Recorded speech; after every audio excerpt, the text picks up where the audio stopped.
Now, while we were watching the Treasurer at the press club there, Andrew Constance has just formally announced his intention to enter federal politics. The outgoing New South Wales Transport Minister is seeking pre-selection to stand as the Liberal candidate in the Eden-Monaro by-election. Here's some of the press conference he's just held in Narooma on the New South Wales South Coast. I am going to be seeking pre-selection for the Liberal Party for the federal seat of Eden-Monaro. It comes at a time when it's fair to say our community has been put through catastrophe after catastrophe, and it's time that we look very hard and long at how we're going to get through the challenges that beset us, from fire to COVID, and of course the economic impact that we're now seeing across our region and of course our country. In saying that, can I particularly acknowledge Mike? Mike Kelly has been an incredibly good member for the people of Eden-Monaro. I first met him 13 years ago in his time as a federal member whilst in government. He was able to achieve a lot. I can point to the Bega bypass. I can point to the South East Regional Hospital in that regard. But at Mike's heart is someone who's also shown enormous humanity. And I know with this fire season, it was very hard for him to get around to communities. But when Tathra happened, he was there, and that's what counts.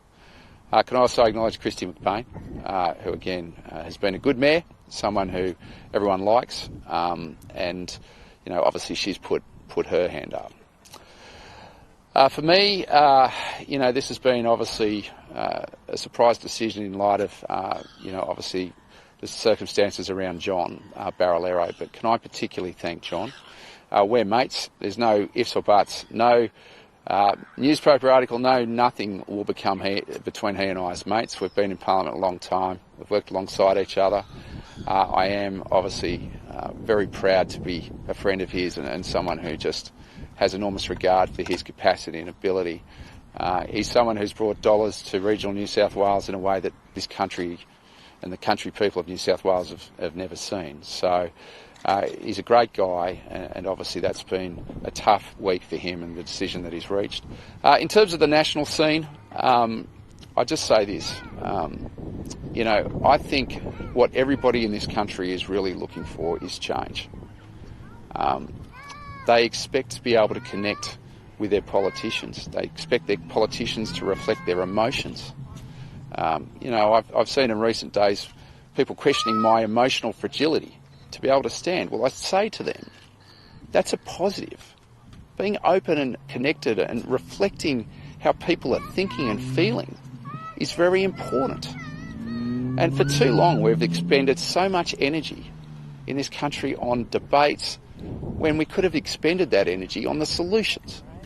And to that end, there is a lot of big debates which continue to happen, a lot of expended energies, and I think it's time that in healing, we do this in a way which is completely bipartisan.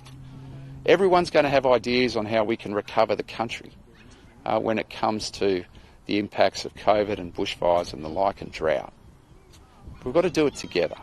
And I certainly, in my representation and the presentation that I'll be putting forward to the Liberal Party and hopefully the community, is one in which we can bring complete healing, do it in a completely unified and respectful way, and bring about change in this country, which so many people are desiring. Thanks. Mr. Constance, I'm sure you'll say your relationship's fine with Scott Morrison, but given what you said about him publicly, how can the public have faith that you can work with this Prime Minister? Well, I think if you look at what the Prime Minister's been doing with COVID, there is no doubt, he's doing a stellar job. He's working and bringing the country together. He's working with Labor people. He's working with Labor premiers. And I think through the National Cabinet process and the outcomes we're seeing there, it's very, very important. There is no doubt that we all learnt from the bushfires. And at the time I said some very strong words.